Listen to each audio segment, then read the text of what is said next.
हे दोस्तों, आज हम सुनेंगे आसमान में रास्ता भटका हुआ यूएफओ की कहानी। यह कहानी है एक छोटे से गांव की, जहां के लोग अपनी सादगी और खुशहाली में बसे हुए थे। एक रोज गांव के बच्चे आसमान की ओर उत्सुक नजर से देख रहे थे। उन्हें यकीन नहीं हो रहा था कि वहां ऊपर कुछ अनोखा हो रहा था। आकाश में एक विशालकाय यूएफओ दिखाई दिया। यह अनजाने रंगों में चमक रहा था और आसमान में बड़ी गति से चल रहा था। बच्चों को यह देखकर बड़ी हर्षिता हुई।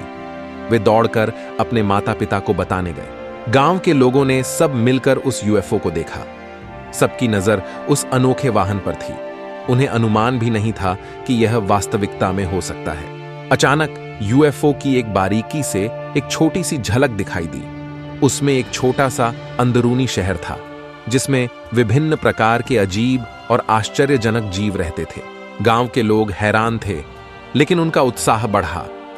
वे यह जानने के लिए उत्सुक थे कि यह अन्य ग्रह से आया है या कुछ और है, लेकिन उन्हें समझ नहीं आ रहा था कि इससे अधिक क्या करें। फिर एक रात यूएफओ ने आकाश में से गांव के ऊपर से गुजरा। यह अब अधिक नजदीक से दिखाई दे रहा था। एक अजीब से ध्वनि भी आ रही थी, जो गांव के लोगों को चौंका दे रही थी। गांव के मुखिया ने फैसला किया कि हमें इस यूएफओ के बारे में और अधिक जानकारी चाहिए।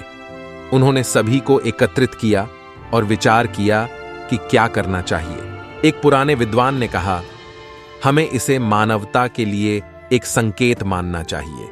हमें इसके बारे में अधिक जानकारी प्राप्त करने के लिए शांति और सद्भावना से प्रयास करना चाहिए।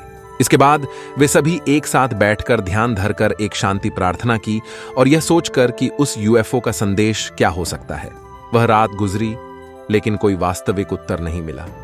यह यूएफओ वहां से गुजरकर चला गया, लेकिन उसने गांव के लोगों को सोचने पर मजबूर किया कि हमारे बाहरी जीवन में कितनी अनजानी बातें हो सकती हैं। गांव के लोगों ने उस दिन को हमेशा याद किया, जब उन्होंने आसमान में रास्ता भटका हुआ यूएफओ देखा। उन्होंने यह सीखी कि दुनिया बहुत बड़ी है और हमें सभी को एक साथ रहने की आवश्यकता है। इस कहानी से हमें यह सीखने को मिलता है कि हमें अनजाने के प्रति समझदारी और सहनशीलता रखनी चाहिए। हर एक संदेश का महत्व होता है, चाहे वह कहीं से भी आए। तो दोस्तों, आज की कहानी यहीं समाप्त होती है और इस तरह की और कहानियों के लिए चैनल को लाइक और सब्सक्राइब करें। हमेशा मुस्कुराते रहें और सीखते रहें। अलविदा।